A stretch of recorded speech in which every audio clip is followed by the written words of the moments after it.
The cameras don't blink as Jasmine Crockett confronts Ivanka Trump with evidence too devastating to deny 40 years of silence on the verge of exploding. In Jasmine's grip lies shocking proof that threatens to uncover the true relationship between Ivanka and Donald Trump. The so-called Golden Family trembles before millions.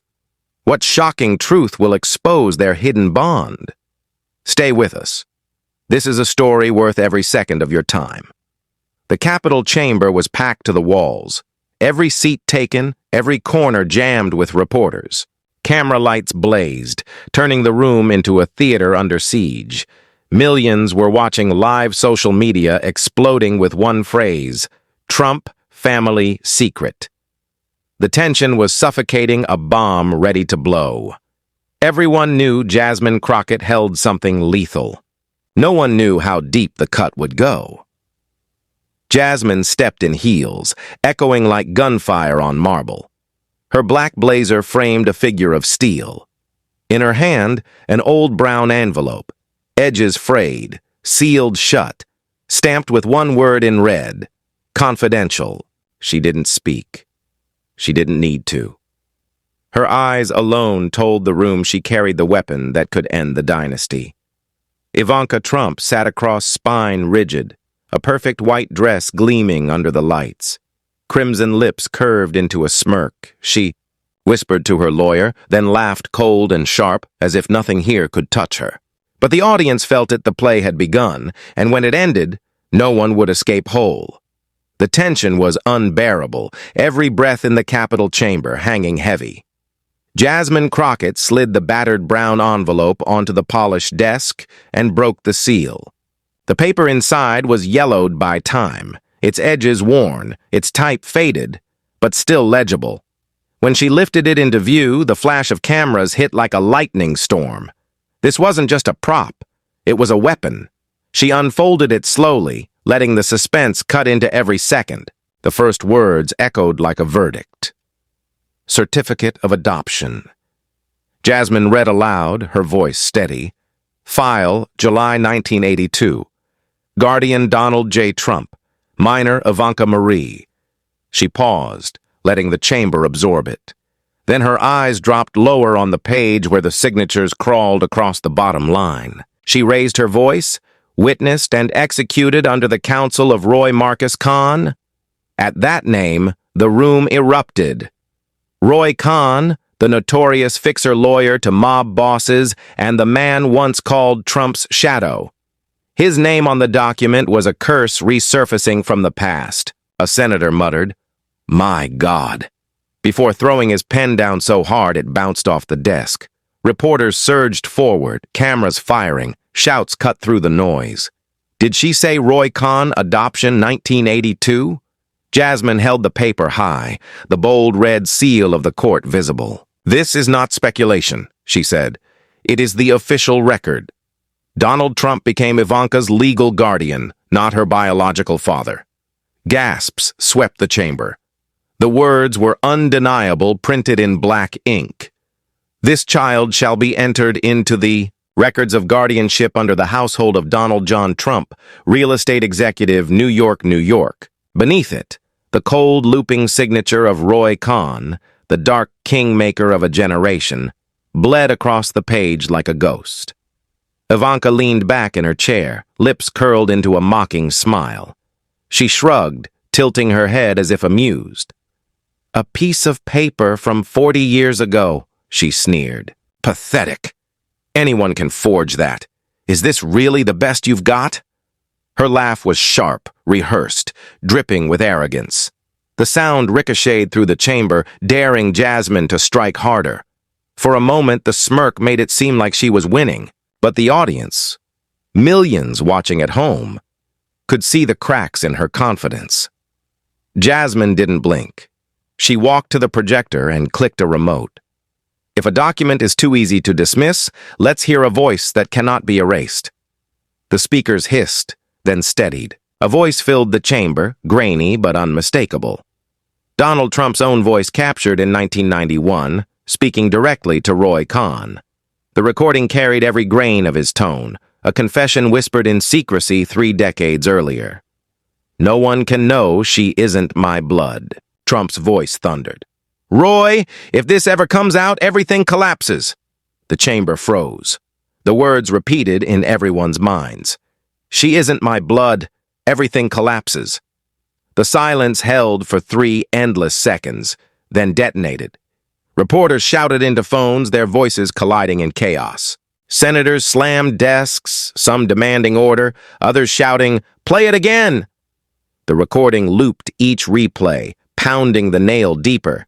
It was no longer theory. The voice of Donald Trump speaking to Roy Cohn in 1991 had confessed to the very secret Jasmine held in her hand. Ivanka snapped forward, fury, breaking her mask. "This is fake fabricated!" she screamed, her voice sliced through the uproar, brittle and unconvincing. "You manufactured this audio.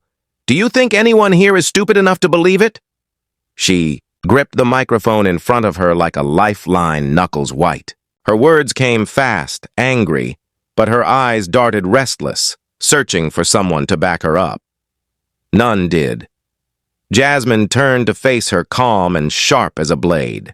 The original recording is preserved in the National Security Archive. She said, "This is a verified copy. Its authenticity is beyond question. I am not here to tell stories. I am here to present the truth." Her voice carried with surgical precision, cutting through Ivanka's rage. Ivanka's smirk had vanished. Her hand tightened around her glass of water, the liquid trembling with her grip.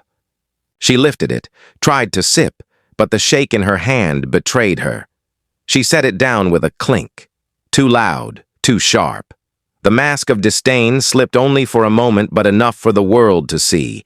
Millions watching at home saw it too. The flicker of fear, the loss of control. The invincible Ivanka Trump was no longer invincible. The Capitol chamber had erupted into chaos, but amid the storm, one thing was clear.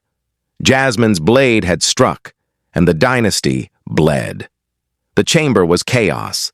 Voices colliding, cameras flashing, senators pounding desks.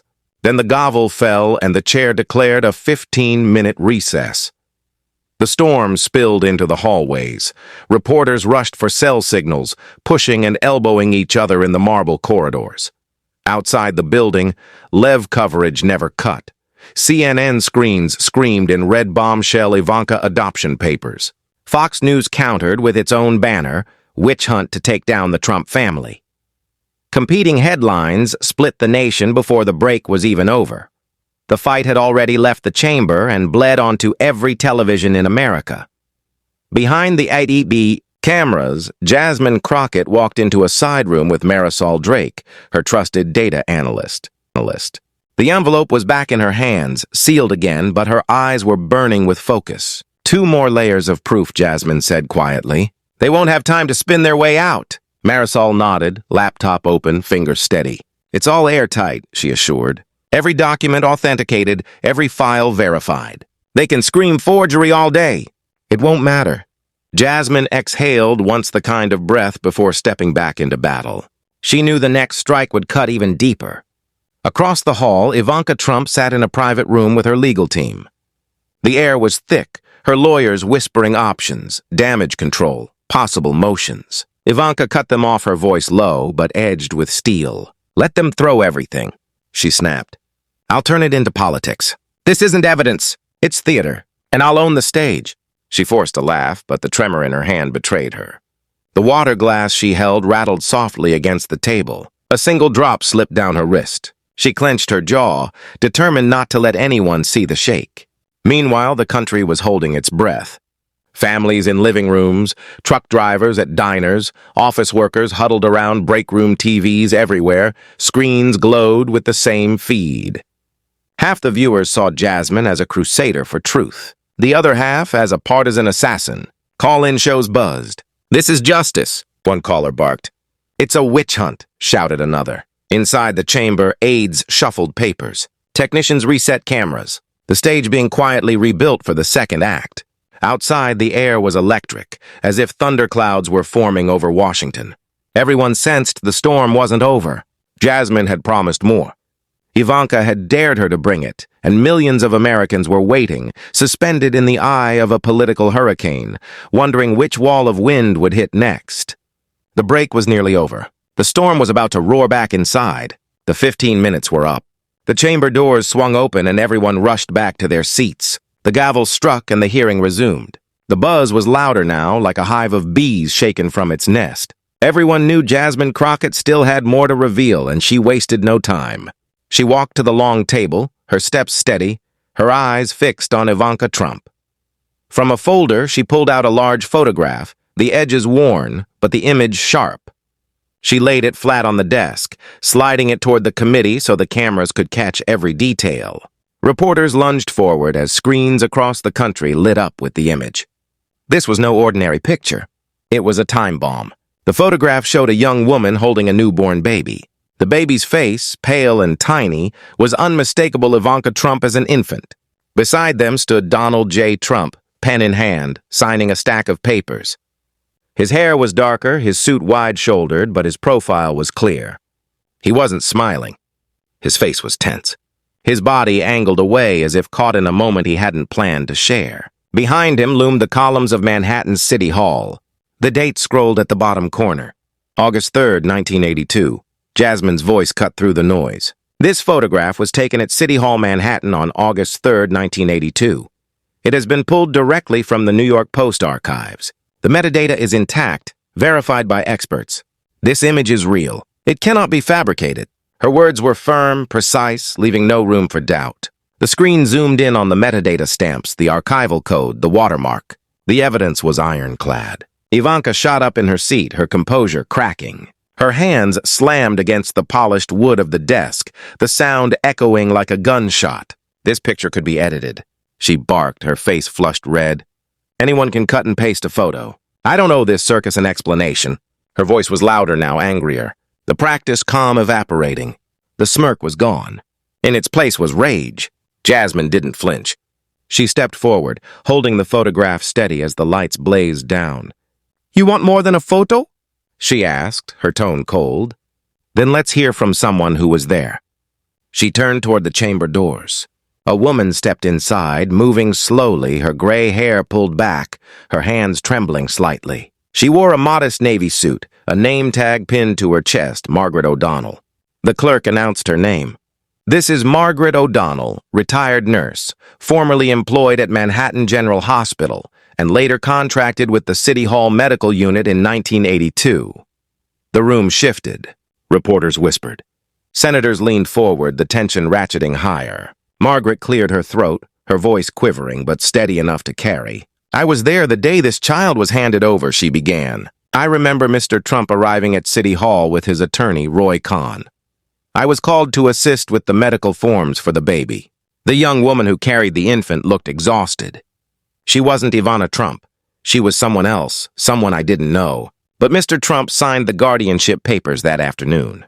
Gasps rippled across the chamber. The press gallery exploded in noise. One senator banged a fist on the desk, shouting, "This must be investigated immediately." Another yelled, "Spona! The full records now!" The chair pounded the gavel, but order was already gone. The photograph was damning. The testimony made it lethal. Ivanka's face twisted with fury. She gripped the edge of the desk knuckles white. "Lies!" she screamed. "All of this is lies." She shoved her chair back and snatched her glass of water.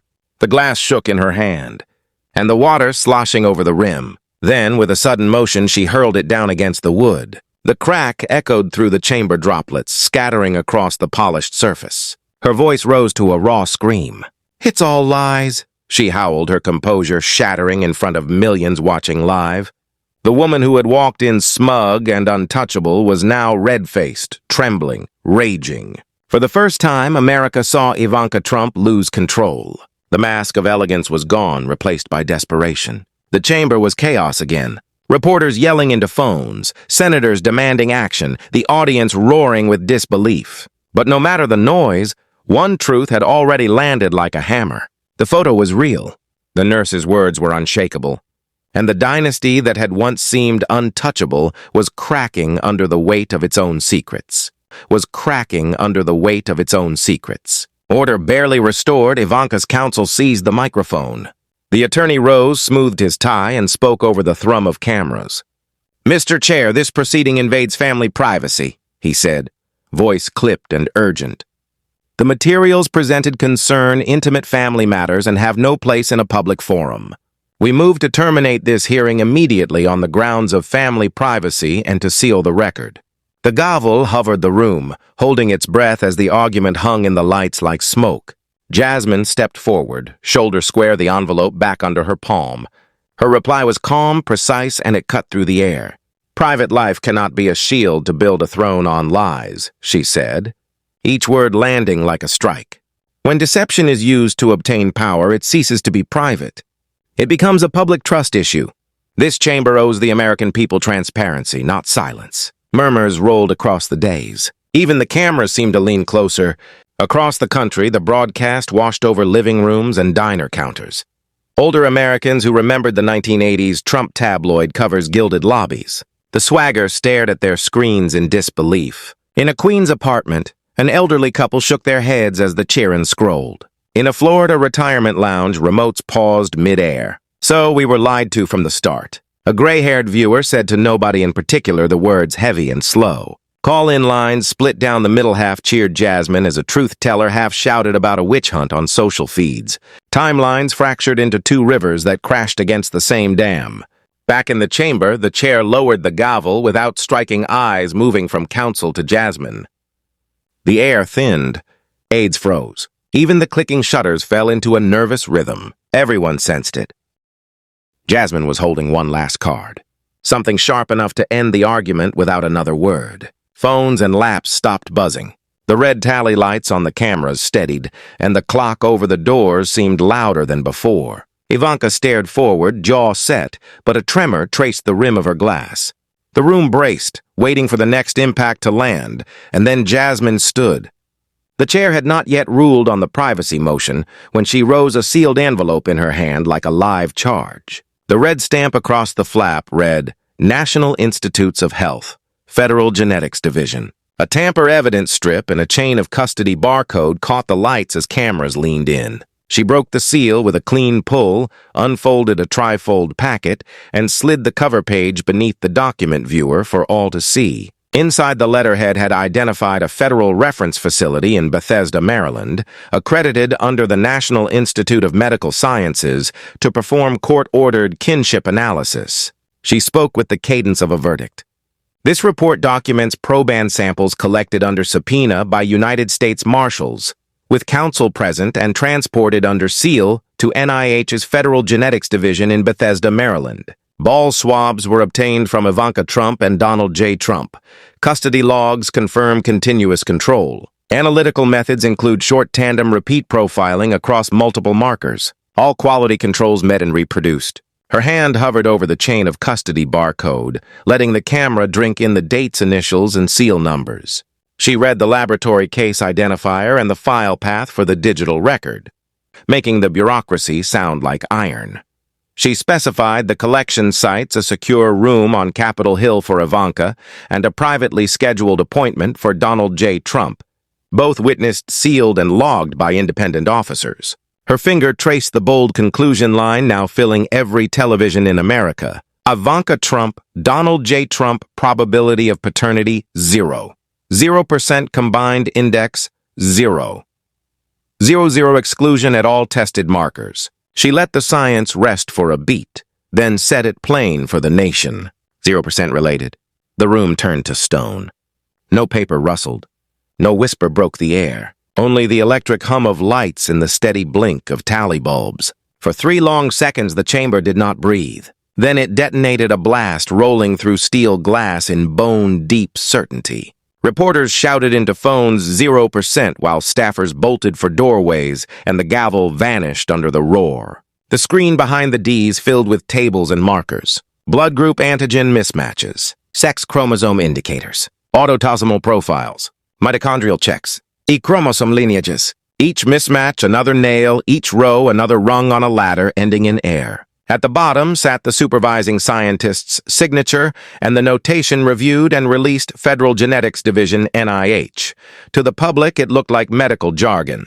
To the committee, it looked like bedrock. Across the table, Color drained from Ivanka's face as the camera found the tremor in her lower lip as her hand rose toward the microphone and then stalled, hovering as if the muscles had forgotten the order to move. She swallowed, tried to gather a smile, and failed. "No way."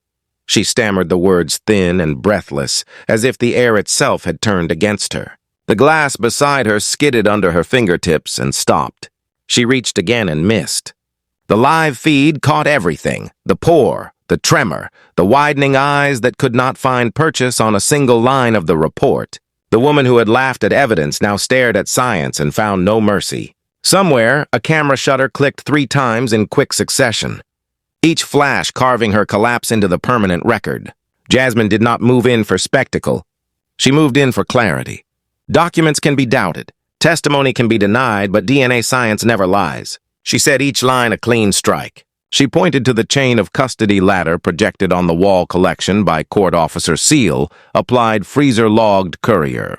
Dispatch bench received analysts, signed every link intact, and the chair finally found the gavel and brought it down the crack, ricocheting through marble-like thunder in a canyon.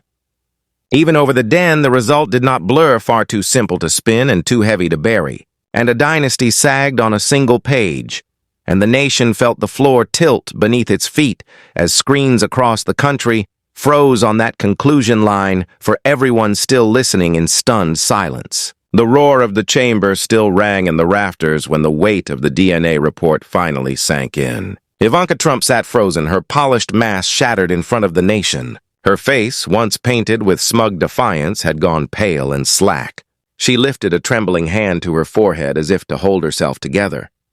Her eyes brimmed with tears that refused to fall, shining under the unforgiving lights. Millions watching at home saw what they never thought possible. Ivanka undone her armor. Gone. The woman who had smirked at evidence now looked like a figure drowning on live television. The silence pressed heavy, broken only by the buzz of cameras feeding the image to every screen in America.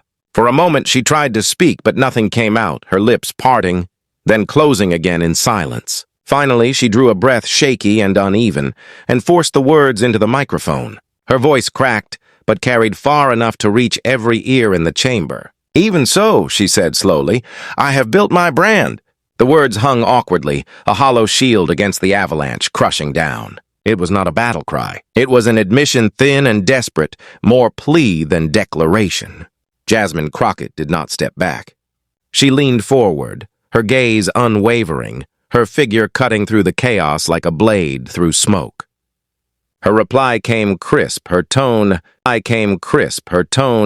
unflinching. "But a brand cannot replace the truth," she said. "America deserves the truth." The words were simple, stripped of flourish, but they landed like hammer blows. The chamber absorbed them in silence. Then the echo carried outward through microphones, through screens across a country, split between disbelief and vindication. In that moment, Jasmine's voice was not just hers. It was the voice of a reckoning. Ivanka lowered her eyes, unable to meet the glare of cameras or the steel gaze across from her. Her shoulders slumped, the defiance drained. She pushed her chair back with a scrape that cut through the hush rows on unsteady legs and bent her head. The once proud stride was gone.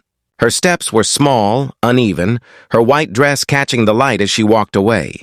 The image burned itself into memory of Ivanka Trump. Once the jewel of a dynasty, leaving the chamber with her head bowed, shoulders bent, a woman broken by truth. For viewers, it was more than a scene. It was history folding in on itself. Across the aisle, Jasmine remained standing. She did not follow, did not celebrate. She stood tall, chin high, the black blazer stark against the flood of white light pouring from the overhead lamps. Her face was calm, but her eyes burned with resolve. The cameras found her, framed her in close-up, and the contrast was unmistakable. On one side, a dynasty walked out in ruin. On the other, a congresswoman stood rooted like stone, the embodiment of truth unbending. For millions of Americans, the picture was clear power built on lies collapses, but conviction stands. The chair of the committee adjusted his glasses, banged the gavel twice, and called the chamber back to order. His voice carried solemn and weighty. Given the testimony and evidence presented, this committee will initiate a full investigation into the genealogical records of the Trump family. The words landed with the finality of a verdict. Gasps echoed. Some cheers broke through while aides scribbled furiously and reporters bolted for the exits. The official declaration turned a spectacle into a proceeding, a scandal into an inquiry. The dynasty's secrets were no longer whispers. They were a matter of state. Viewers across America leaned closer to their screens, seeing the closing images repeat again and again. Ivanka slipping out under a cloud of disgrace. Jasmine holding her ground beneath the lights, and the chairman's gavel striking like a drumbeat of fate. Every network replayed the same sequence, freezing on Ivanka's build head, then cutting to Jasmine's unshaken figure. It was the split screen of a nation's turning point. The contrast of collapse and courage. The chamber emptied slowly, staffers collecting papers, microphones cooling the frenzy, fading into murmurs. But the feeling lingered thick and heavy, the sense that something irreversible had just taken place. The dynasty that had loomed for decades, cracked open on live television, undone not by rivals or politics, but by evidence too solid to deny. And in that fracture, Jasmine Crockett stood as the symbol of a new chapter, a reminder that the truth once spoken aloud cannot be put back in the shadows. The session closed, the cameras faded, but the images and words would replay endlessly, a brand against the truth. Arrogance against fact, collapse against resolve. The verdict had not been written in ink, but in the faces, the tears, the silence, and the single declaration that now rang across the country. America deserves the truth. And with that, the gavel struck one last time, sealing the moment into history. When the gavel fell, the shockwave hit the markets first. The opening bell sounded like an alarm, and the ticker bled red from the first minute. Traders barked orders while screens flickered and risk managers swarmed the pits as the Trump Organization stock plunged. By noon, it was a rout, and by the close, the slide measured a brutal 30% in just 24 hours. Billions in market value evaporated like mist under studio lights, leaving chat rooms and trading desks speechless. Every chyron hammered the same number, and the city felt smaller under its glare. Margin calls rolled through the street like thunder, shaking desks and nerves in equal measure. Brokers begged clients to post collateral as lines rang off the hook and dashboards lit up crimson. Fund managers trimmed positions they swore they would hold forever, muttering about fiduciary duty through clenched teeth. Credit desks widened spreads, insurers repriced risk, and hedges detonated in patterns only their models understood. The refrain repeated across trading floors like a drumbeat, 30% in 24 hours. Even the bond desks, usually calm, felt the ice cracking underneath their shoes. Inside boardrooms, the panic wore velvet gloves. An emergency call lit up the Trump Organization's conference bridge, voices stacked on voices as legal and finance talked over one another. "We will stabilize," the chief financial officer promised. But the conviction sounded manufactured and thin. Banks reviewed covenants, lawyers whispered about material misstatements, and a spreadsheet of potential asset sales crawled across a projector wall like a slow confession. Accounts payable asked about payroll, treasury asked about credit lines, and no one liked the answers. On social feeds, a live counter ticked upward, tallying billions lost with each refresh. Politics felt the tremor next, and the day split into two. Republican leaders huddled inside rooms and text chains, deciding whether to issue a defense or a disclaimer. By afternoon, the split was open and visible, and television carried it live. One congressman stepped to a podium and said, "This is not who we are." And reporters sensed the wind shift. Another, still loyal, shouted back, "This is a smear!" But the microphones were already drifting away. Behind the scenes, party strategists weighed suburban maps against donor lists and realized how fast a dynasty can melt.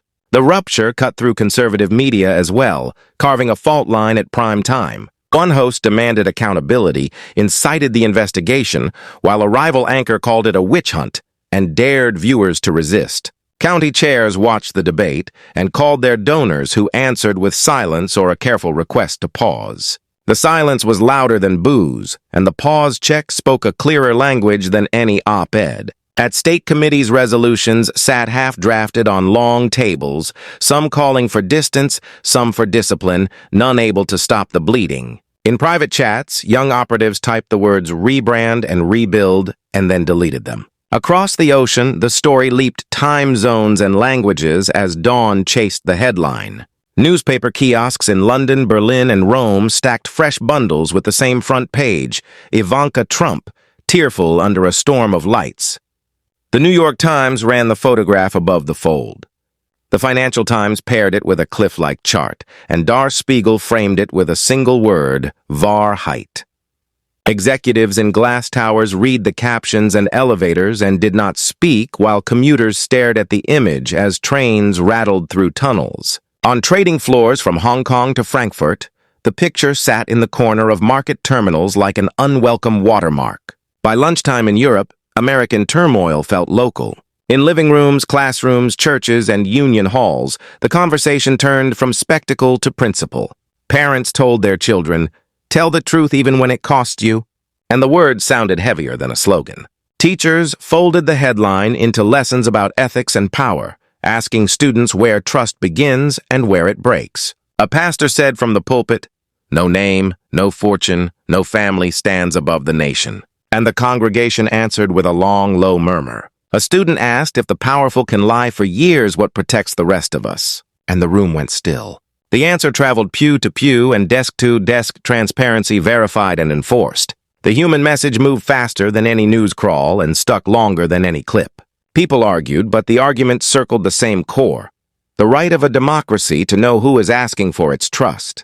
Some citizens still shouted witch hunt, and others replied, "Truth matters." But even that fight sharpened the line the country needed to see. No one, not a celebrity, not a company, not a dynasty, has the right to hide the facts when those facts are used to win power. Markets may forgive, campaigns may rebrand, and memories may fade, but the record does not forget when the lights stay on. And from trading floors to town halls, one lesson echoed like a closing bell. Transparency is not a weapon, it is a promise. The shock that rattled markets and split parties kept rolling until it hit living rooms like a wave. As the headlines settled, the reaction reached the people who remembered the beginning. Men and women over 50 stared at the screen and saw not just a scandal, but a rerun of a life they had watched in real time. They remembered the gold lobbies, the tabloid covers, the swagger on talk shows, the promise that success could be worn like a suit. Now the suit looked empty and the promise felt borrowed. The foundation they once admired cracked in a single afternoon, and the sound was memory-breaking. In diners with chrome stools and coffee that never cooled. The conversation went blunt. "I watched that tower go up," an auto shop owner said, wiping his hands on a rag he did not need. "I told my kids that was hustle," he added, and his voice thinned. At a VFW hall, a retired sergeant pointed at the television and said, "We saluted that name like it meant grit." A barber in Cleveland shook his head. "We bought the story, man." Nobody shouted. They didn't need to. The silence between the words did the shouting for them. Phone lines to congressional offices lit like switchboards from an old movie, and the voices were gray at the edges. "I am 72 and I feel played." One caller said, "Steady but heavy." "We raised our kids on hard work and straight talk," another said. "And this feels like we were the marks." They were not asking for revenge.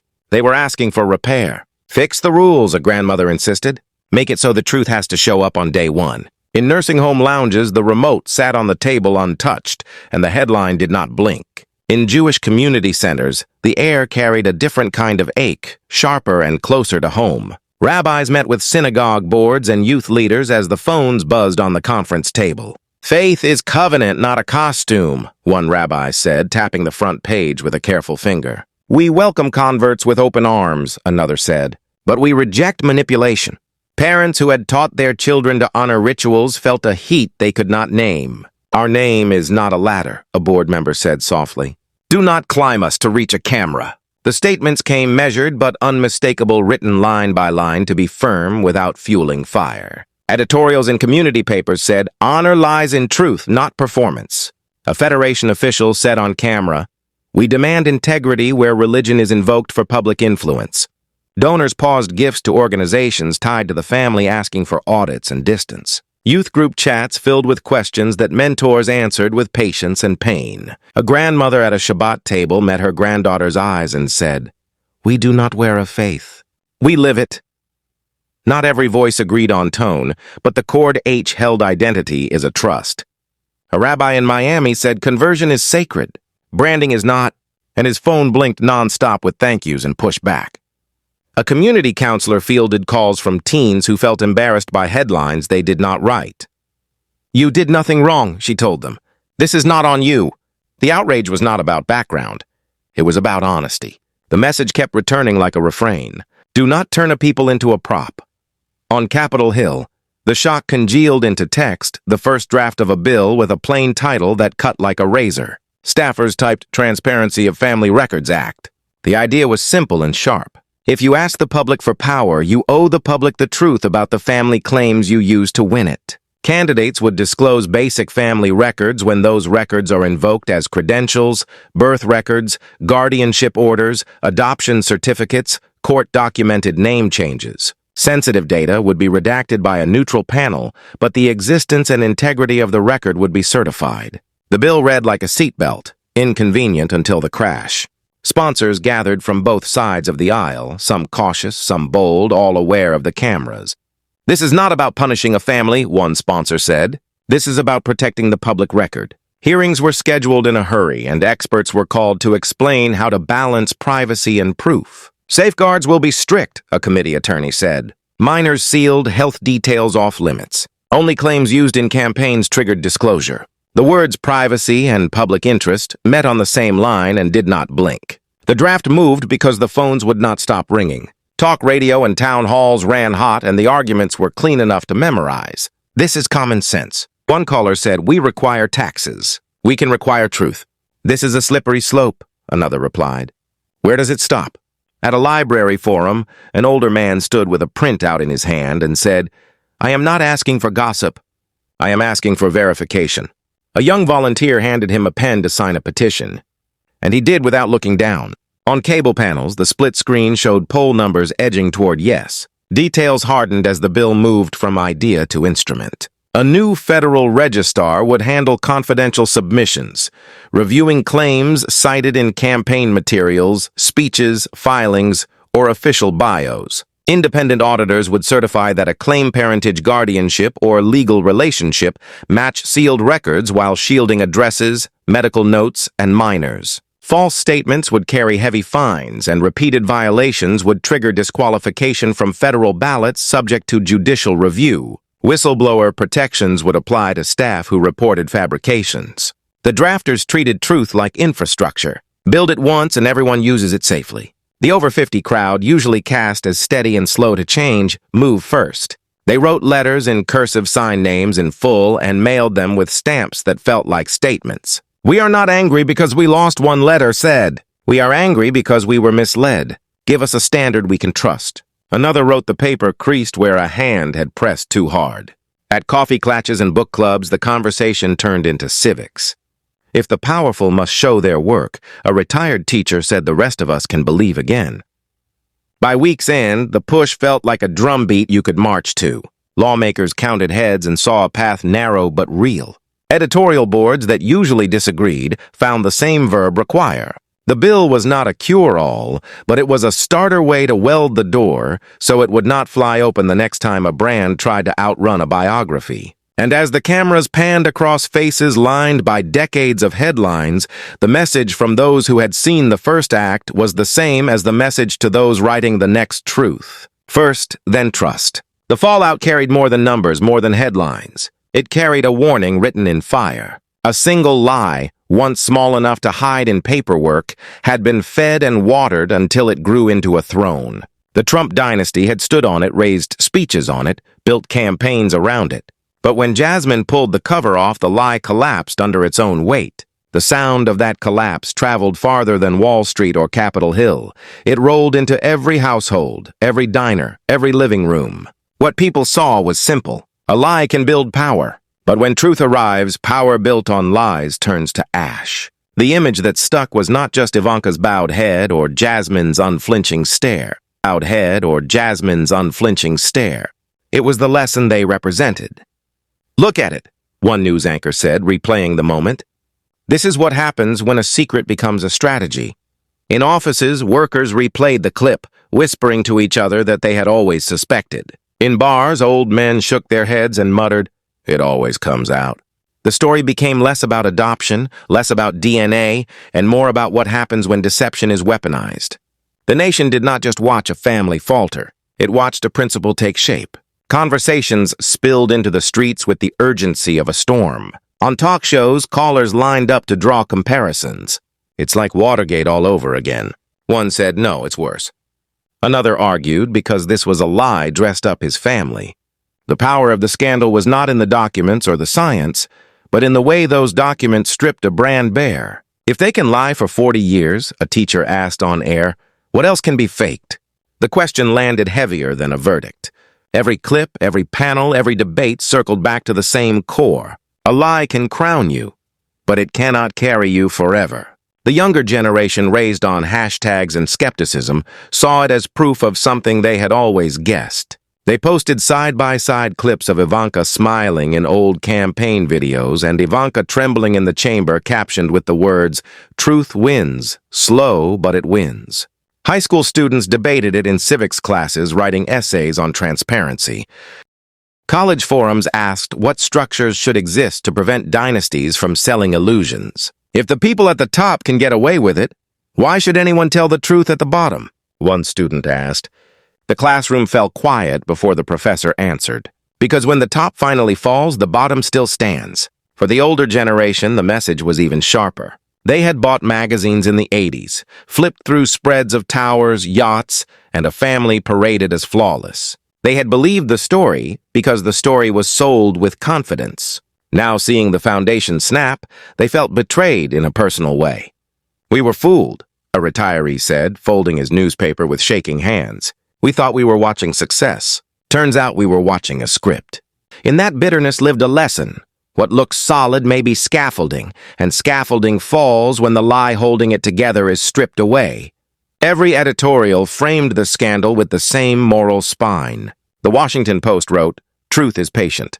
Power built on lies is not." The Guardian declared, "The empire didn't fall because of enemies.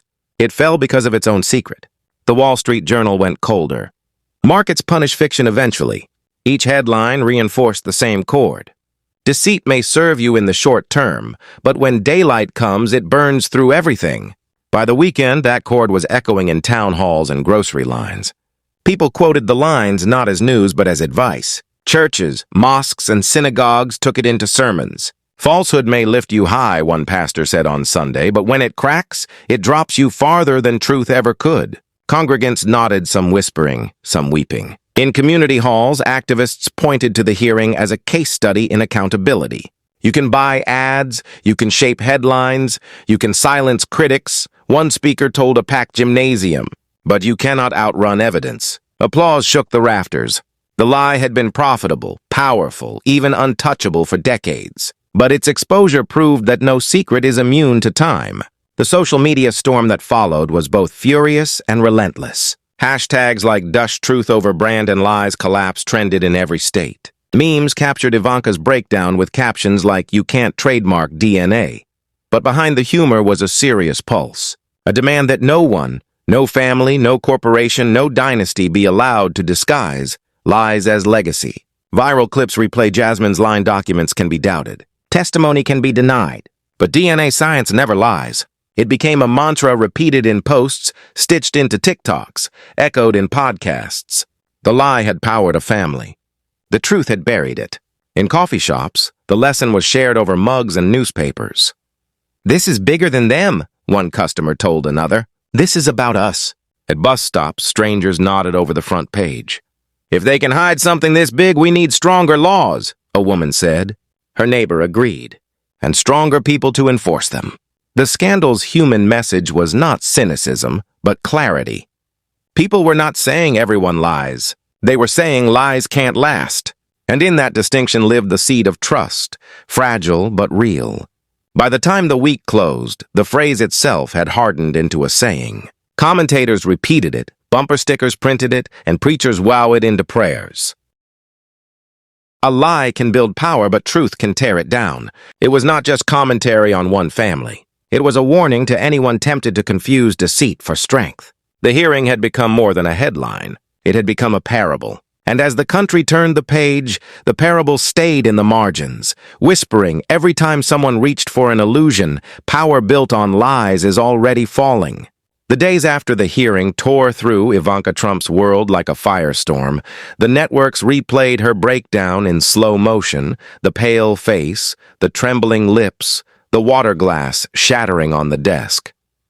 That single image rewrote her entire biography. Contracts evaporated within hours. Fashion houses scrubbed her name from websites. Partners canceled licensing deals and boardrooms voted her off with unanimous hands. "We cannot attach our brand to deception," one executive said on a leaked call. Invitations to conferences, galas, and high-profile panels were quietly withdrawn. She went from first-row privilege to ghosted emails in less than a week. The woman who had once stepped onto stages as the future of modern conservatism now faced doors slamming shut before she even touched the handle. The political world was no kinder. Allies distanced themselves as if her name carried contagion. Lawmakers who once praised her as sharp and pragmatic now referred to her as damage beyond repair. Campaign consultants deleted her photos from pitch decks, muttering that she was toxic to donors. Even conservative talk radio, which had shielded her for years, split into factions. "She lied to us," one host fumed. "She built her career on fiction." Others tried half-hearted defenses, but their callers drowned them out. Her approval numbers crashed like glass, leaving her pollster with nothing but downward arrows. By the end of the month, Ivanka Trump had no platform left, only the echo of what she once believed unshakable. Her personal life shrank in equal measure. Paparazzi still chased her, but the photos told a different story. Sunglasses covering eyes, head-down children shielded from cameras. She stopped attending public events, retreating into guarded compounds and shuttered penance. Friends who had once lined up for her parties vanished when the spotlight turned toxic. "She can't show her face in New York anymore," one former associate whispered to the press. Even international allies who had once courted her for diplomacy stopped returning calls. In one cruel twist, the bright white dress she wore at the hearing became a symbol of hypocrisy splashed across tabloids with captions like Ivanka and white lies. The narrative was sealed. She was finished. Finished. And as Ivanka's star fell, the dynasty that bore her name cracked wide open. The Trump Organization bled value until analysts spoke of bankruptcy as a matter of when, not if. Investors fled, creditors circled, and properties long touted as jewels of the empire turned into millstones, dragging the brand under. Golden towers that once gleamed as monuments to power now stood as billboards of disgrace. Tenants complained, partners sued, and projects stalled. "It's not gold anymore," a real estate analyst quipped grimly. "It's rust painted over." Politically, the dynasty fractured under the weight of exposure. Family members bickered in private and lashed out in public. Allies who had tolerated scandal after scandal finally admitted this was different. "This isn't spin one." Senator said this is DNA. State chapters that had built themselves around the Trump machine began tearing down signs and distancing candidates from the family name. The slogan that had once filled arenas was now whispered only with shame. Commentators called it the day the Golden Dynasty turned to dust and the phrase stuck. Even the family mythology, the larger-than-life story sold for decades, cracked apart.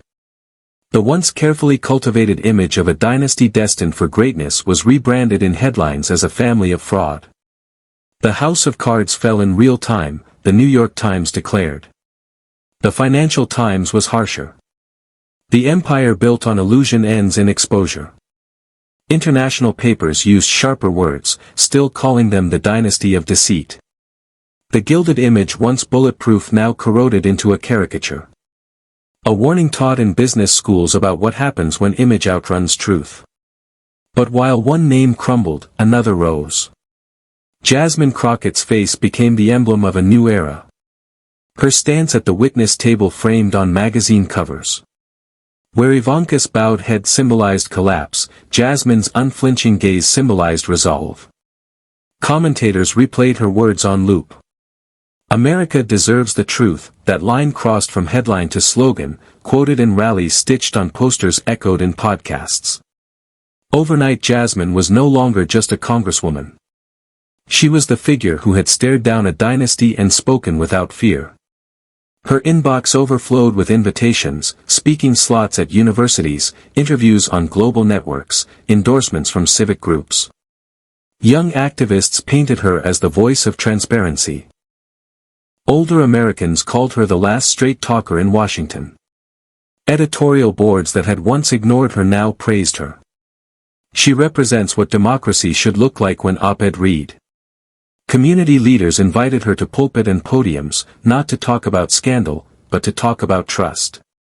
She accepted standing beneath stained glass windows and gymnasium rafters, repeating the same steady theme. The truth is not optional. The reaction was electric and it cut across party lines. Even skeptics admitted she had done what few dared. Pull the mask off power and survive the blowback. Colleagues in Congress spoke of her with new weight.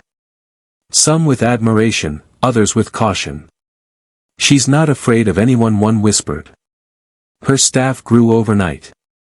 Her office flooded with resumes from lawyers, analysts, and researchers who wanted to join her fight. Lobbyists once cold now sought her out, though she kept them at arm's length. She had become more than a politician. She had become a symbol.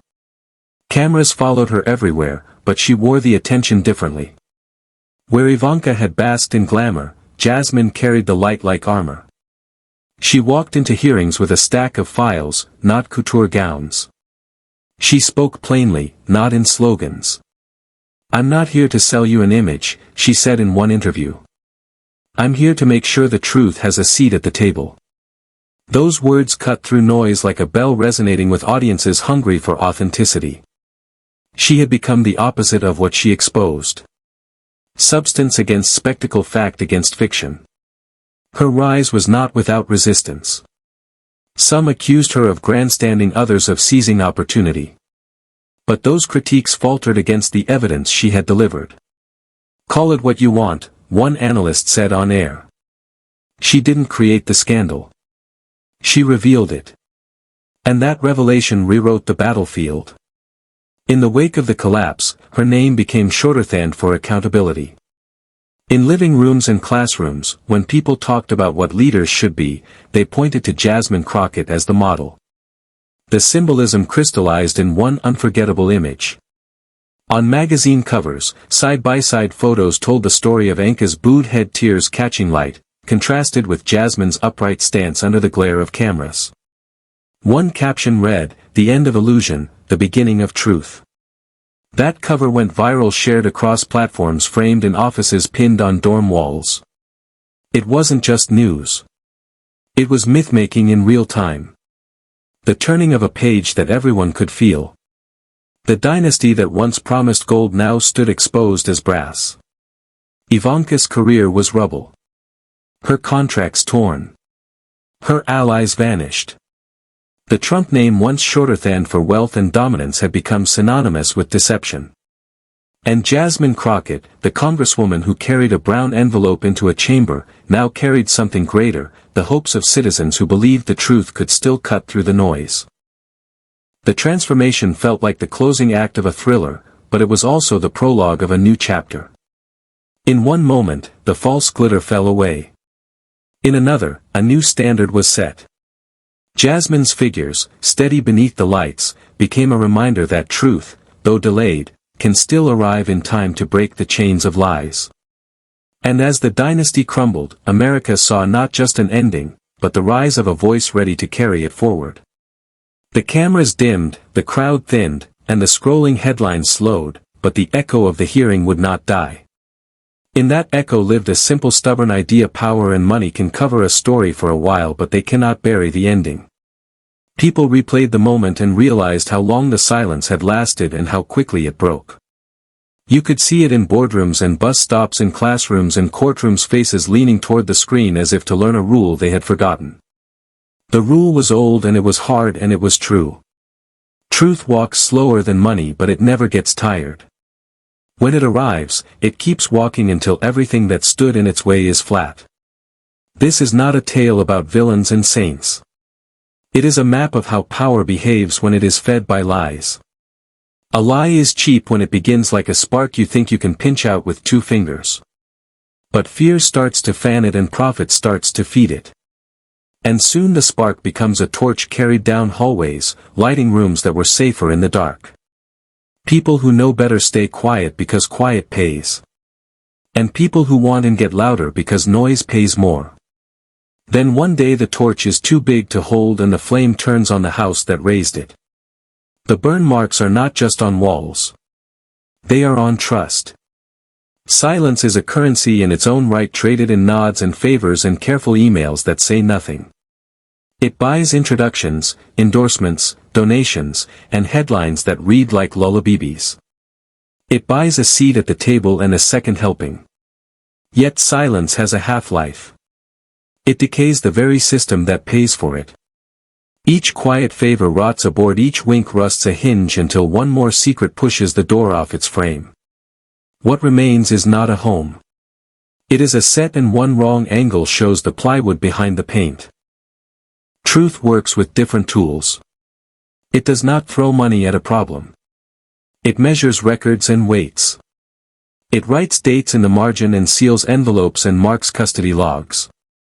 No one wants to read until the day they matter. It keeps copies.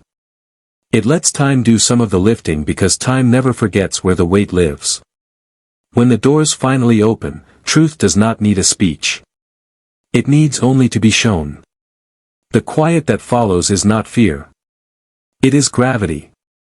Some will say the lesson is cruel, and it is. Truth rarely arrives early enough to spare the innocent, and it does not refund the years. But it arrives, and when it does, it changes the exchange rate of public life. What once bought applause now buys suspicion. What once bought loyalty now buys distance. The market for illusions crashes. And the market for record-keeping surges, and leaders learn again that a shortcut is just a longer way back. You cannot cash a brand against a ledger forever. Look at the arc the nation just watched. A false story grew into a ladder and people climbed it because it touched the ceiling. Cameras adored it. Donors attached their names to it. Offices were arranged around it. Then a hand lifted one rung and found it was paper. The fall was not elegant. It was noisy and mean and public, the way a fall should be when the climb was built on borrowed truth. It is a civic mercy to hear the crack and remember it. The human part of this is the part that lasts.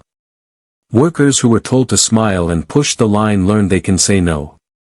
Voters who were told to choose a brand learned to ask for the receipt. Kids who were told to be impressed learned to be curious. Faith leaders who were told to bless a name learned to bless a value. There is pain in that learning, but there is power in it too. The right kind, the kind that does not need a stage stand tall. The kind that can be carried without supervision. No system is perfect and no crowd is innocent, and the truth can cut the wrong way for a while. Yet a culture that chooses verification over vibes grows stronger ribs. It holds steady when a storm kicks the glass. It does not confuse volume with evidence or style with integrity. It remembers that privacy is sacred until it is used as a weapon, and that transparency is invasive until it is used as medicine. We do not need more idols. We need more receipts. We do not need louder speeches. We need longer paper trails. The lesson also belongs to those who hold power now and those who are reaching for it. Do not build your case on a secret you cannot defend. Do not hire silence. Hire standards. Put the records where they can be checked before the day they must be revealed. Speak in full sentences and live in complete facts. Accept that a headline can be rented, but a reputation must be earned in installments. Understand that truth is a slow creditor who never forgives the principal and always collects the interest. If this sounds stern, it is because the stakes are not small. A nation is a promise we make to each other about what counts and what does not. When lies count more than proof, we become marks. When proof counts more than lies, we become citizens again. The difference is not sentimental. It is structural. Bridges that are inspected do not fall. Elections that are verified do not rot. Families that tell the truth do not need to buy the room's attention. The room gives it. So the philosophy is not abstract. It is a practice. Tell the truth when it is cheap. And you will not have to buy it back when it is expensive. If you lead, publish your claims and your evidence in the same breath. If you follow, reward those who do. If you doubt, ask. And if you are answered, check. If you make a mistake, repair it in public before someone else repairs it for you. Power and money can buy temporary silence, but truth wins in the long run. And the bill for pretending otherwise always arrives with penalties. The broadcasters understood this, which is why the closing montage did not linger on fireworks. It showed files, dates, signatures, the quiet machinery that brought light into a room that sold shadows. It showed the bowed head and the steady stance not as gossip, but as a scale, one side heavy with image, the other with evidence. It showed the moment the scale tipped and stayed there. And then the cameras pulled wide, catching the chamber. The lights in a country holding still to hear the last words. A single voice carried across the feed, level and clear, cutting through the music in the crawl. It did not shout. It stated. It did not accuse. It warned. When power is built on lies, the truth arrives like a storm, sweeping everything away. The screen held on that line, letting the silence do the rest. Somewhere a remote clicked, a room exhaled, and the lesson settled like dust after thunder. The credits did not roll because this was not a movie. It was a country reminding itself of the only ending that counts. The storm had passed, but the air was still electric. Screens across America froze on the final words. And in that silence, people waited for what came next. Jasmine Crockett did not step away. She leaned into the microphone, her voice low, but sharp enough to cut through every living room and barroom where eyes were still fixed on her. What happened here is not just about one family, she said. It is about what we demand from every person who asked for our trust. Her words didn't echo. They landed. She paused, then pressed harder. You cannot sit back and hope the truth reveals itself. You have to demand it. Demand records. Demand receipts. Demand the proof before you give away your vote, your faith, your future. If someone wants power, let them show you the foundation they're standing on. And if they cannot, then they do not deserve your silence. The chamber stirred, but the cameras carried the moment far beyond marble walls. Across the nation, viewers felt the words as if they were aimed directly at them. Some leaned closer to the screen, others whispered, "She's right." But all understood the challenge had been thrown. Do not be spectators, Jasmine finished her hand, pressing flat against the desk. Be guardians of the truth. Stand up, speak out, and never let a lie grow roots under your watch. Because if we let deception rule, it is not just empires that fall. It is us. The call was not abstract. It was a drum beat, a dare, and a reminder that the storm had not ended. It had only begun. Thank you for watching until this moment and for standing with us on this journey for justice. Your support means everything. Like, subscribe, and turn on notifications so you never miss what's next. And we'd love to hear your thoughts. Leave a comment below and let us know what moved you most in this story. Together, our voices make a